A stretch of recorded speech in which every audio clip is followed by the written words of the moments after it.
بسم اللہ الرحمن الرحیم۔ السلام علیکم۔ میں صبح اپنی بیٹی کی بیڈ کی چادر بچھانے جاتی تو بیڈ کی چادر پر گند لگا ہوتا۔ میں حیران تھی، میری بیٹی ابھی 12 سال کی تھی اور بیٹی کچھ دن سے بہت اداس رہنے لگی تھی۔ پھر ایک دن میں اپنی بیٹی کے کمرے میں چھپ گئی۔ اس رات مجھ پر قیامت ٹوٹ گئی جب میرے سامنے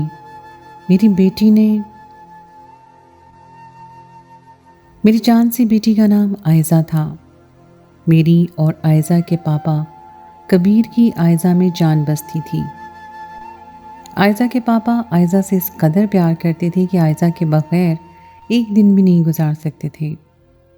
بیٹیاں رحمت ہوتی ہیں مگر ان کی ذمہ داریاں بہت مشکل ہوتی ہیں۔ ان کی عزت کانچ کی جیسی ہوتی ہے، ان کی عزت کی حفاظت کرنا بہت مشکل کام ہے۔ میری بیٹی آئزہ بہت چلبلی تھی، روتے ہوئے بھی ہنسا دیتی تھی۔ اتنی خوش مزاج تھی کہ سب لوگوں کو اس کی خوش مزاجی بہت بھاتی تھی۔ ہمارے سارے رشتہ دار جب بھی ہمارے گھر آتے تھے، آئزہ سب کے ساتھ اتنے پیار سے پیش آتی تھی۔ سب لوگ مجھے کہتے تھے کہ تمہاری بیٹی بہت پیاری ہے اور ہمیں بہت پسند ہے۔ مجھے اس چیز کو لے کے بہت خوشی ہوتی تھی کہ آئزہ بڑوں کے ساتھ بہت اچھا سلوک کرتی ہے۔ زیادہ تر بچے بڑوں میں نہیں بیٹھتے اور نہ ہی ان کے ساتھ کچھ زیادہ سلوک کرتے ہیں، لیکن آئزہ ایسی بالکل نہیں تھی۔ آئزہ بہت ہی پیار کرنے والی بچی تھی اور بہت احساس کرنے والی تھی۔ ہمارے گھر میں کام کرنے والی جتنی بھی نوکرانیاں تھیں، آئزہ سب نوکرانیوں کی بہت عزت کرتی تھی اور بعض اوقات آئزہ ان کے کام میں بھی مدد کرتی تھی، جبکہ اکثر بچے ایسا نہیں کرتے۔ کیونکہ آئزہ کے پاپا کبیر ایک بہت بڑے بزنس مین تھے، اس لیے وہ زیادہ تر وقت آئزہ کے ساتھ نہیں گزار سکتے تھے۔ میں شادی سے پہلے بھی آئزہ کے پاپا کے ساتھ ان کے بزنس میں ان کی پارٹنر تھی۔ شادی کے بعد بھی میں اپنے بزنس کو چلانا چاہتی تھی اور شادی کے بعد بھی آئزہ کے پاپا کی طرح اپنے بزنس کو پورا وقت دیتی تھی، مگر آئزہ کے ساتھ پیدا ہونے تک میں بزنس میں اتنا گھس چکی تھی کہ اب چھوڑ نہیں سکتی تھی۔ ہم دونوں ہی آئزہ کو اتنا وقت دے نہیں پاتے تھے، لیکن میں ہمیشہ اپنے گھر میں کام کرنے والی نوکرانیوں کو آئزہ کا خاص خیال رکھنے کا کہتی تھی۔ آئزہ نے جہاں بھی جانا ہوتا وہ ڈرائیور کے ساتھ چلی جاتی اور ڈرائیور کے ساتھ ہی واپس آ جاتی تھی۔ ہماری کالونی میں ہمارے گھر کے پاس ہی آئزہ کی ایک دوست تھی، اس کا نام مریم تھا۔ اگر مریم اور آئزہ نے کبھی اکٹھے بیٹھ کر پڑھنا ہوتا تو کبھی مریم ہمارے گھر آ جاتی اور کبھی آئزہ ان کے گھر چلی جاتی۔ آئزہ کی دوست مریم ایک اچھے گھر سے تھی، اس لیے مجھے کبھی پریشانی نہیں ہوتی تھی کہ میری بیٹی کو کوئی مسئلہ ہوگا۔ میری بیٹی آئزہ مجھ سے ہر بات شیئر کرتی تھی۔ یہ الگ بات تھی کہ میرے پاس آئزہ کے لیے وقت بہت کم ہوتا تھا، لیکن جب رات کو میں آئزہ کے کمرے میں آئزہ کو سلانے جاتی تو آئزہ ہر قسم کی بات مجھے بتاتی تھی۔ اپنے دوستوں کی باتیں بتاتی تھی کہ اس کے دوستوں میں کون کون ہے، سارا دن اسکول میں کیا کرتی ہے، اس کے ٹیچرز کیا پڑھاتے ہیں، وہ سب بتاتی تھی۔ آئزہ ہماری ایک ہی لاڈلی بیٹی تھی اور اس کا کمرہ الگ تھا۔ اس کے کمرے میں ہر وہ چیز تھی جس کی اس کو ضرورت ہوتی تھی۔ وہ سوتی تو الگ تھی، مگر رات کو سونے سے پہلے میں آئزہ کو لازمی دیکھنے جایا کرتی تھی، اس کے بالوں میں ہاتھ پھیر کر سلاتی۔ لیکن جب کبھی میں کام کی تھکی گھر آتی تو آئزہ کے روم میں نہیں جا پاتی تھی، تو آئزہ ایسے ہی سو جایا کرتی تھی۔ جب آئزہ چھوٹی تھی تب میں نے اور کبیر نے آئزہ پر بہت توجہ دی تھی، مگر جیسے جیسے آئزہ بڑی ہوتی گئی ہم دونوں بھی اپنے کام میں اس قدر مصروف ہو گئے کہ آئزہ کے لیے ہمارے پاس اتنا وقت نہیں ہوتا تھا۔ آئزہ کو فلم دیکھنے کا بہت زیادہ شوق تھا۔ ہر ہفتے وہ مجھے کہتی تھی کہ مما مجھے آپ کے ساتھ فلم دیکھنے جانا ہے، لیکن میں مصروفیت کی وجہ سے اس کے ساتھ نہیں جا پاتی تھی، تو آئزہ بہت مایوس ہو جاتی تھی اور مجھے اس بات کا بہت برا لگتا تھا کہ میں اور آئزہ مصروفیت کے باعث وقت نہیں دے پاتے۔ ہمارے گھر میں آئزہ اور اس کے پاپا اور میں ہی ہوتے تھے۔ آئزہ کے پاپا کے بھائی ہمارے ساتھ ہی رہتے تھے۔ بعض اوقات جب میں اور کبیر آئزہ کو بالکل ٹائم نہیں دے پاتے تھے تو آئزہ اپنے چاچو کے ساتھ کھیلتی تھی یا فلم دیکھنے چلی جاتی تھی یا پھر باہر گھومنے چلی جایا کرتی تھی۔ میں اس بات سے خوش ہوا کرتی تھی کہ چلو ہم آئزہ کو ٹائم نہیں دے پاتے تو آئزہ کے چاچو آئزہ کے ساتھ کھیل لیتے ہیں اور خیال رکھتے ہیں تو ہماری کمی زیادہ محسوس نہیں ہوتی ہوگی۔ آئزہ کو اسکول چھوڑنے بھی ان کے چچا ہی جاتے تھے اور اس کو جب کہیں باہر گھومنا ہوتا تو مجھے کہتی تھی تو میں مصروف ہوتی تھی یا پھر اپنے پاپا کو کہتی تھی تو وہ بھی مصروف ہوتے تھے۔ وہ اپنے چاچو کے ساتھ بہت خوش رہتی تھی اور اسے پاپا کی طرح ہی پیار کرتی تھی۔ میں کبھی کبھی سوچا کرتی تھی کہ میں اپنے بزنس کو چھوڑ کر اس کے ساتھ گھر میں رہنا شروع کر دوں، لیکن بزنس کے کچھ معاملات ایسے تھے جو صرف میں ہی سنبھال سکتی تھی، اس لیے میں بزنس نہیں چھوڑ سکتی تھی۔ میں جب کبھی اس کے چاچو کو آئزہ کو پیار کرتے دیکھتی تو میں سوچا کرتی تھی کہ آئزہ کو جب میں اور آئزہ کے پاپا وقت نہیں دیتے تو آئزہ اپنے چاچو کے ساتھ وقت گزار کر خوش ہو جاتی ہے، اور اگر وہ نہ ہوتا تو پھر ہم کیا کرتے۔ میں آئزہ کے چاچو کو اس لحاظ سے ایک فرشتہ سمجھتی تھی کہ وہ آئزہ کا بہت خیال رکھتے ہیں، اس کے ساتھ کھیلتے ہیں، اسے بہت پیار کرتے ہیں۔ وہ روز اسکول جایا کرتی تھی لیکن اسکول سے چھٹی نہیں کرتی تھی۔ اس کو بہت شوق تھا اسکول جانے کا اور کلاس میں فرسٹ آنے کا۔ ایک دن جب میں آفس جانے لگی تو آئزہ نے مجھ سے کہا، مما میں آج اسکول نہیں جاؤں گی۔ میں نے کہا ٹھیک ہے، لیکن میں نے آئزہ سے اس وقت تو نہیں پوچھا کہ وہ آج اسکول کیوں نہیں جائے گی، مگر جب میں آفس سے واپس آئی تو مجھے نوکرانی نے بتایا کہ آئزہ بی بی کو آج بخار ہے۔ میں یہ سن کر بہت زیادہ پریشان ہو گئی، فوراً سے پہلے آئزہ کے کمرے میں گئی۔ جب میں نے اسے ہاتھ لگا کر دیکھا تو وہ بخار کی وجہ سے آگ کی طرح تپ رہی تھی۔ میں تو بہت زیادہ پریشان ہو گئی۔ میں نے فوراً سے اسے دوا دی اور اس کے پاپا کو فون کیا۔ اس کے پاپا جلدی سے آفس سے گھر آ گئے۔ جب وہ سو کر اٹھی تو اس کا بخار کافی حد تک اتر چکا تھا۔ اس کی طبیعت ٹھیک پا کر ہماری جان میں جان آئی۔ اس دن کے بعد اس کو ہر ہفتے بخار ہو جاتا تھا۔ میرے اور کبیر کے آفس ہونے کی وجہ سے اس کا چاچو احمد اس کو ڈاکٹر کے پاس لے جاتا تھا۔ میں تو احمد کو دعائیں دیتی تھی کہ وہ ہماری غیر موجودگی میں ہماری بچی کا خیال رکھتا ہے۔ دراصل احمد کبیر کا سگا بھائی تو نہیں تھا، مگر کبیر کے ابو کا منہ بولا بیٹا تھا، اس لیے کبیر اسے ہمیشہ اپنا بڑا بھائی سمجھتے تھے۔ کبیر کا منہ بولا بھائی احمد بھی ہمارے گھر کو اپنا گھر سمجھتا تھا۔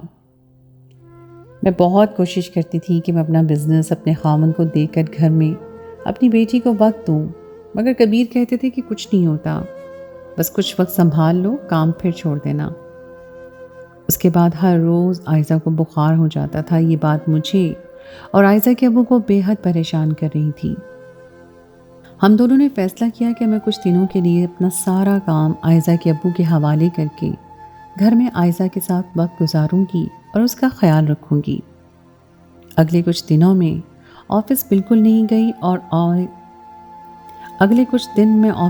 نہیں گئی اور آئزہ کے ساتھ وقت گزارتی رہی۔ جب آئزہ صبح اسکول کے لیے اٹھی تو میں اس کے کمرے میں ہر چیز کو اپنے ہاتھ سے ٹھیک کرتی۔ جب وہ واپس آتی تھی تو یہ دیکھ کر بہت خوش ہوتی تھی کہ اس کا کمرہ میں نے سیٹ کیا ہے۔ اب میں آئزہ کی ہر چیز کا خیال رکھتی تھی۔ جب وہ صبح اٹھتی تھی تو اس کا ناشتہ میں خود بناتی۔ میں اپنی بچی کو پورا وقت دینا چاہتی تھی۔ میں جب اسکول بھیجنے کے بعد اس کے کمرے میں بیڈ شیٹ تبدیل کرنے گئی تو میں نے دیکھا کہ آئزہ کے کمرے کی بیڈ پر عجیب قسم کے داغ ہیں۔ میں نے سوچا بیڈ شیٹ پر اکثر ایسے داغ لگ جاتے ہیں کیونکہ وہ ہلکے رنگ کی بیڈ شیٹ تھی۔ میں نے نوکرانی سے کہا کہ اسے اچھی طرح دھو دے اور مجھے ایک نئی بیڈ شیٹ لا دے۔ میں نے آئزہ کی پسندیدہ بیڈ شیٹ بچھا دی اور کمرہ اچھے سے سیٹ کر دیا۔ جب وہ اسکول سے آئی تو اس کی طبیعت اچھی نہیں تھی۔ اس کا رویہ عجیب سا ہوتا جا رہا تھا، وہ چپ چپ سی رہنے لگی تھی۔ جب سے اس کو بخار ہونا شروع ہوا تھا تب سے اس کا رویہ بالکل بدل گیا تھا۔ نہ تو کسی سے بات کرتی تھی، نہ وہ ہنستی تھی اور نہ ہی کسی سے بولتی تھی۔ میری اتنی کوشش کرنے کے بعد بھی نہ ٹھیک سے کھانا کھاتی تھی اور نہ ٹھیک سے بولتی تھی۔ میں بہت پریشان تھی کہ آخر میری بیٹی کو کیا ہوتا جا رہا ہے۔ میری بیٹی تو بہت زیادہ چلبلی تھی، ہنستی رہتی تھی، کبھی اسکول سے چھٹی نہیں کرتی تھی، مگر آج کل اسکول جانے کا نام نہیں لیتی تھی اور اس قدر اداس رہتی تھی کہ آج تک میں نے اسے اتنا اداس نہیں دیکھا تھا۔ مجھے سمجھ نہیں آ رہی تھی کہ آخر عائزہ کے ساتھ کیا مسئلہ ہے۔ میں نے بہت دفعہ پوچھنے کی کوشش کی، لیکن عائزہ نے مجھے کوئی بات ایسی نہیں بتائی جس سے یہ معلوم ہو سکے کہ آخر عائزہ کو کیا ہوا ہے، وہ کیوں اس قدر اداس رہتی ہے۔ عائزہ پہلے تو عائشہ کے گھر بھی چلی جاتی تھی، اب تو وہ اپنی دوست کے گھر بھی نہیں جاتی تھی۔ عائشہ کے اسکول سے روز فون آتا کہ عائزہ کے ٹیسٹ میں بہت برے نمبرز آ رہے ہیں اور اس کی ٹیچر روز اس کی چھٹی کی وجہ پوچھتی تھی۔ آج پھر عائزہ اسکول نہیں گئی تھی، وہ بہت زیادہ اداس تھی۔ میں نے سوچا کہ طبیعت خراب کی وجہ سے اس قدر بیزار ہے، جیسے ہی طبیعت ٹھیک ہو گئی رویہ بھی ٹھیک ہو جائے گا۔ میں سارا دن اس کے کمرے میں رہتی، رات کو عائزہ کو سلا کر میں عائزہ کے ابو کے پاس آ جایا کرتی تھی۔ میں صبح اٹھ کر روز اپنی پیاری بیٹی کو ناشتہ بناتی، اگر اس کی طبیعت ٹھیک ہوتی تو میں اسے اسکول بھیج دیتی تھی، نہیں تو نہیں بھیجتی تھی۔ اب روز میں اس کا کمرہ دیکھتی تھی۔ ایک عجیب بات یہ تھی کہ میں جب بھی عائزہ کے کمرے کی بیڈ شیٹ تبدیل کرتی تھی تو عائزہ کے کمرے کی بیڈ شیٹ پر بہت برے داغ لگے ہوتے تھے۔ میں اس بات سے بہت زیادہ پریشان رہنے لگی تھی، کیونکہ یہ ایک دن کی بات نہیں تھی۔ میں نے جب سے عائزہ کے کمرے کو دیکھنا شروع کیا، روز عائزہ کی چادر پر عجیب سے داغ لگے ہوتے تھے اور کمرے سے عجیب سی بو بھی آتی تھی۔ جبکہ عائزہ کا کمرہ روز صاف ہوتا تھا تو اس کمرے میں بدبو کس چیز کی تھی؟ عائزہ کا اداس رویہ اور طبیعت کی خرابی مجھے پہلے ہی بہت پریشان کر رہی تھی، اور اب مجھے چادر کے داغ اور کمرے کی حالت نے ایک عجیب کشمکش میں ڈال دیا تھا۔ میرے دماغ میں عجیب عجیب باتیں گردش کرنے لگی تھی۔ مجھے سمجھ نہیں آ رہا تھا کہ میری بیٹی کے ساتھ آخر ہو کیا رہا ہے۔ میں نے سوچ لیا تھا کہ میں پیار سے عائزہ سے پوچھوں گی تو عائزہ مجھے بتا دے گی، کیونکہ وہ بچپن سے ہی اب تک مجھ سے ہر بات شیئر کرتی آئی تھی، مگر جب سے اس کی طبیعت خراب ہونے لگی تھی اس کا رویہ بھی تبدیل ہو گیا۔ نہ وہ کوئی بات شیئر کرتی تھی اور نہ ہی مجھ سے زیادہ بات کرتی تھی۔ میں نے دوپہر کے کھانے میں اس کی پسندیدہ ڈش بنائی، مگر اس نے تھوڑا سا کھایا اور کہا کہ اسے بھوک نہیں ہے۔ میں اور کبیر تو جیسے مر رہے تھے اس کی اس اداسی سے اور اس طرح کے رویے سے، کیونکہ عائزہ ایسی بالکل نہیں تھی۔ دوپہر کا کھانا کھانے کے بعد میں اس کے کمرے میں گئی، اس کا سر اپنی گود میں رکھ کر پوچھا کہ بیٹا، آپ آج کل کیوں ایسے رہتی ہو، کوئی مسئلہ ہے کیا؟ مگر اس نے ایک لفظ بھی اپنے منہ سے نہیں نکالا۔ میں اور کبیر بہت پریشان تھے کہ ہماری پھول سی بچی کو آخر ہو کیا گیا ہے۔ میں روز عائزہ کے کمرے میں صبح ہوتے ہی جاتی تھی تو وہ روز کی طرح میری بیٹی کے کمرے میں بیڈ شیٹ پر اسی طرح داغ لگے ہوئے دیکھتی اور کمرے سے عجیب قسم کی بدبو آتی تھی۔ میں نے ہر طریقے سے عائزہ سے اس بارے میں پوچھنے کی کوشش کی، لیکن عائزہ نے مجھے کوئی بھی بات ایسی ظاہر نہیں کی تھی جس سے مجھے یہ پتہ چل سکے کہ آخر اس کے کمرے کی بیڈ پر کس قسم کے داغ لگے ہوتے ہیں اور اس کی یہ حالت کیوں ہو گئی ہے۔ میری بیٹی تو مجھ سے کچھ نہیں چھپاتی تھی، مگر کوئی بھی بات ایسی ہوتی تو وہ مجھے لازمی بتاتی۔ مگر آخر کون سی بات تھی جو ہم سے چھپی تھی؟ اس کے کمرے میں وہ داغ اور وہ بدبو کیوں ہوتی تھی؟ آخر میں نے فیصلہ کیا کہ میں اس کے کمرے میں رات کو چھپ جاؤں گی اور دیکھوں گی کہ رات کو ایسا کیا ہوتا ہے کہ عائزہ کے کمرے میں بیڈ شیٹ پر نشان لگ جاتے ہیں، اور دیکھوں گی کہ وہ داغ کس چیز کے ہوتے ہیں۔ اس کے کمرے سے صبح کے وقت عجیب سی بدبو کیوں آتی؟ مجھے لگتا تھا میری بیٹی کی اداسی کا تعلق بھی کہیں نہ کہیں اسی بات سے جڑا ہے۔ میں اگلے دن اپنی بیٹی کے کمرے میں پردے کے پیچھے چھپ گئی اور یہ انتظار کرنے لگی کہ مجھے کوئی وجہ ملے کہ میری جان سے پیاری بیٹی عائزہ ایسی کیوں ہو گئی ہے۔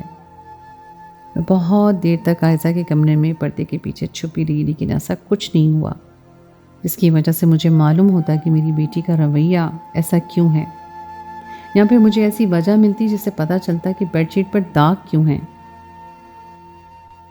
میرے دیکھتے دیکھتے عائزہ سو گئی اور میں پردے کے پیچھے سے نکل کر عائزہ کے ساتھ آ کر لیٹ گئی۔ جب میں صبح اٹھی تو میں نے دیکھا، وہ دیکھ کے میری جان نکل گئی۔ میرا دماغ تو الٹ سا گیا تھا، مجھے کچھ سمجھ ہی نہیں آ رہا تھا، کیونکہ جس رات میں عائزہ کے ساتھ سوئی تھی اس سے اگلی صبح عائزہ کی چادر پہ کوئی داغ نہیں تھا۔ اس بات نے مجھے ہلا کر رکھ دیا کہ آخر میری بچی کس مشکل میں پھنسی ہے۔ اب میں ہر روز اس کے کمرے میں سونے لگی اور اب روز بیڈ شیٹ پر داغ نہیں ہوتے تھے، اور وہ مجھے کہتی تھی کہ اسے میرے ساتھ ہی سونا ہے۔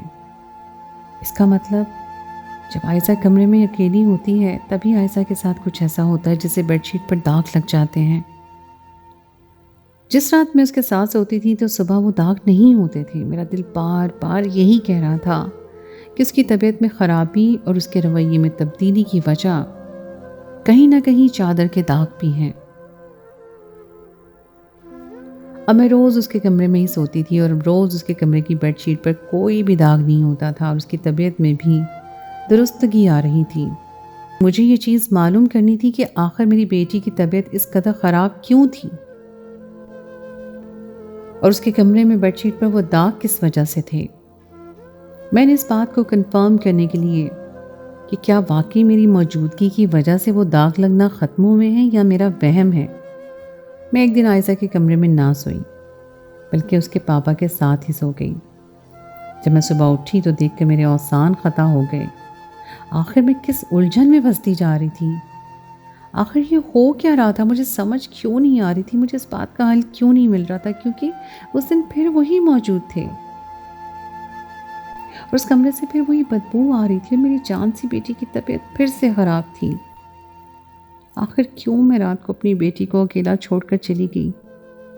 اب میں نے سوچ لیا تھا کہ میں اس کا خلاصہ کر کے رہوں گی، آخر میری بیٹی کے ساتھ ایسا کیوں ہو رہا ہے۔ میں نے اپنے دماغ میں پلان سوچ لیا کہ میں کل کو بھی یہی ظاہر کروں گی کہ میں اپنی بیٹی کے کمرے میں نہیں سو رہی بلکہ میں پردے کے پیچھے چھپ جاؤں گی اور یہ وجہ معلوم کر کے رہوں گی کہ آخر میری بیٹی کے ساتھ یہ کیا ماجرا ہو رہا ہے۔ اس کے ماں باپ اس کے سر پر ہونے کے باوجود بھی اس کی پریشانی کی وجہ نہیں ڈھونڈ پا رہے تھے۔ میں اس قدر پریشانی میں یہی سوچ رہی تھی کہ جلدی سے رات ہو جائے اور مجھے اس چیز کی وجہ مل جائے، پر مجھے نہیں پتا تھا کہ میری بیٹی کی پریشانی کی وجہ اتنی خطرناک ہوگی۔ جیسے میں نے سوچا تھا ویسے ہی کیا سب لوگوں نے کھانا کھایا۔ عائزہ نے روز کی طرح آج بھی کھانا کم ہی کھایا تھا۔ مجھے آج تسلی تھی کہ آج میں اس کی وجہ جان کر ہی رہوں گی۔ عائزہ کھانا کھا کر اپنے کمرے میں چلی گئی۔ میں اپنے بیڈ روم میں چلی گئی اور موقع پا کر عائزہ کے کمرے میں پردے کے پیچھے چھپ گئی۔ میرے چھپنے کی کافی دیر بعد جو میں نے دیکھا میرا تو دل پھٹ گیا۔ میرا دل کر رہا تھا کہ زمین پھٹے اور میں اس میں دھنس جاؤں، کیونکہ میں نے اور کبیر نے اپنے کام میں مصروف ہو کر اپنی بیٹی کی زندگی اس قدر خراب کر دی تھی کہ ہم نے کبھی سوچا بھی نہیں تھا۔ ہماری بیٹی کی تو عمر صرف 12 سال کی تھی۔ اتنی چھوٹی سی عمر میں میری بیٹی کے ساتھ اتنی بڑی زیادتی ہو رہی تھی، میری بیٹی اتنی بڑی مصیبت میں پھنسی تھی۔ مجھے اور کبیر کو کانوں کان خبر نہ ہوئی، سب کو ہماری آنکھوں کے سامنے ہوتا رہا اور ہم اپنی بیٹی کی تکلیف کو محسوس نہ کر سکے۔ مجھے اب پتہ چلا کہ کیوں آئے روز میری بیٹی کو بخار ہو جاتا تھا۔ میں ایک شادی شدہ ہو کر بھی یہ بات نہ سمجھ پائی۔ عائزہ کے منہ پر اسی وجہ سے چپ لگ گئی تھی کیونکہ وہ بہت بری مصیبت میں مبتلا تھی۔ اس دن میں نے جو عائزہ کے کمرے میں دیکھا وہ وقت کسی پر نہ آئے، کسی کی بیٹی پر ایسا دکھ نہ آئے۔ میں اپنی بیٹی کی عزت اپنے سامنے پامال ہوتے دیکھ رہی تھی، اور اس سے بھی زیادہ دکھ کی بات یہ تھی کہ ہماری بیٹی کے ساتھ یہ پچھلے بہت دنوں سے ہو رہا تھا اور ہم اپنی بیٹی کی تکلیف محسوس نہ کر پائے۔ عائزہ کی عزت پامال کرنے والا کوئی اور نہیں بلکہ اس کا اپنا چاچو کبیر کا منہ بولا بھائی تھا۔ میں ایک منٹ بھی پردے کے پیچھے نہ رکی اور فوراً پردے کے پیچھے سے نکل آئی اور کبیر کے بھائی کے منہ پر زوردار تھپڑ مارا۔ مجھے دیکھ کر احمد ایک دم چونک گیا کیونکہ اسے لگا ہوگا کہ میں تو اپنے بیڈ روم میں ہوں۔ مجھے اب سمجھ آئی تھی کہ میری عائزہ کے کمرے میں ہونے سے وہ داغ کیوں نہیں لگتے تھے، کیونکہ جس دن میں اپنے کمرے میں ہوتی تھی اس دن احمد کو یہ بات پتہ ہوتی تھی کیونکہ وہ گھر کا فرد تھا، اور جس دن میں اس کے ساتھ نہیں ہوتی تھی اس دن وہ میری بیٹی کو نوچتا تھا۔ میں نے احمد سے پوچھا کہ ہم نے تمہیں اس گھر میں کس چیز کی کمی آنے دی جو تم نے اپنے ہی گھر کی عزت پر اس طرح سے ہاتھ ڈالا؟ تمہیں یہ کرنے سے پہلے 1000 بار سوچ لینا چاہیے تھا کہ تم کس بیٹی کی عزت پامال کر رہے ہو۔ عائزہ بھاگ کر میرے گلے لگ گئی اور رونے لگی۔ میں نے عائزہ کو دلاسا دیتے ہوئے کہا کہ بیٹا بس اب چپ ہو جاؤ، تمہارا درد آج ختم ہو جائے گا۔ تمہارے ماں باپ کو سمجھ آ گیا ہے کہ تمہیں ان کے وقت کی ضرورت تھی، ان کی توجہ کی ضرورت تھی، نہ کہ ان کے پیسوں کی ضرورت تھی۔ عائزہ کے کمرے میں شور محسوس کر کے کبیر بھی اٹھ کر وہاں آ گئے۔ میں نے کبیر کو ساری بات بتائی۔ کبیر تو سر پیٹ کر رہ گیا، جس باپ کی 12 سال کی بیٹی کی عزت گھر میں رہتے ہوئے ہی خراب ہو گئی ہو، اس باپ پر کیا گزرے گی؟ کبیر نے اپنے منہ بولے بھائی احمد کے منہ پر تھپڑ مارنا شروع کر دیا اور اسے پوچھنے لگے کہ تمہیں تو عائزہ اپنے باپ کی جگہ رکھتی تھی، تمہیں شرم آنی چاہیے تھی، عائزہ تمہاری بیٹیوں جیسی تھی۔ احمد نے ندامت کا اظہار کیا اور کہا کہ عائزہ کی بڑھتی ہوئی جوانی نے اسے گمراہ کر دیا تھا، لیکن اب اس ندامت کا کوئی فائدہ نہیں تھا۔ ہماری بیٹی کی عزت خراب ہو چکی تھی اور احمد چاہے جتنی بھی شرمندگی کا سامنا کرتا مگر اس بات کا ازالہ کبھی نہیں دے سکتا تھا۔ خدا را اپنے گھر میں اپنے بچوں کو زیادہ سے زیادہ وقت دیں۔ آپ کے بچوں کو آپ کے پیسے سے پہلے آپ کے وقت کی ضرورت ہوتی ہے، خاص کر کے جب آپ کے بچے بڑے ہو رہے ہوتے ہیں۔ عائزہ ہمیں کوئی بھی بات بتانے سے اس لیے قاصر تھی کیونکہ احمد نے عائزہ سے کہا تھا کہ اگر وہ یہ بات کسی کو بھی بتائے گی تو وہ اسے مار دے گا۔ کبیر نے احمد کو جیل بھیج دیا مگر یہ سزا میری بیٹی کی عزت سے بہت چھوٹی تھی۔ مجھے اتنے برے وقت نے سکھا دیا تھا کہ میری بیٹی کو ایک ماں کی ضرورت ہے۔ خدا را اپنے گھر میں کسی ایسے انسان کو جگہ دینے سے پہلے ہمیشہ سوچیں کہ کیا وہ اس لائق ہے یا نہیں۔ اپنے کام کے ساتھ اپنے بچوں پر بھی نظر رکھیں۔ اپنے بچوں پر نظر رکھنا خاصا مشکل ہو سکتا ہے، لیکن یہ آپ کے گھر کی حفاظت کے لیے بہت ضروری ہے۔ بیٹیاں بڑی ہو رہی ہوں تو ان کی عزت کی حفاظت سب سے زیادہ ماں باپ کی ذمہ داری ہے، کیونکہ بیٹیوں کی عزت کانچ کے جیسی ہوتی ہے اور ان کی حفاظت کرنا بہت زیادہ مشکل ہوتا ہے۔ میری بیٹی کی عزت تو اجڑ گئی، میں نہیں چاہتی کہ کسی بھی بیٹی کی عزت اجڑے۔ خدا سب کی بیٹیوں کی عزت کی حفاظت کرے۔ تو دوستو یہ تھی میری آج کی کہانی۔ امید ہے آپ کو آج کی کہانی پسند آئی ہوگی۔ کہانی اچھی لگے تو اسے لائک ضرور کیجیے اور ساتھ ہی لگے بیل کے بٹن کو بھی پریس کر دیجیے تاکہ آپ کو میری آئندہ آنے والی کہانی کا نوٹیفیکیشن مل سکے۔ اگلی کہانی تک کے لیے مجھے دیجیے اجازت۔ خدائے پیمان۔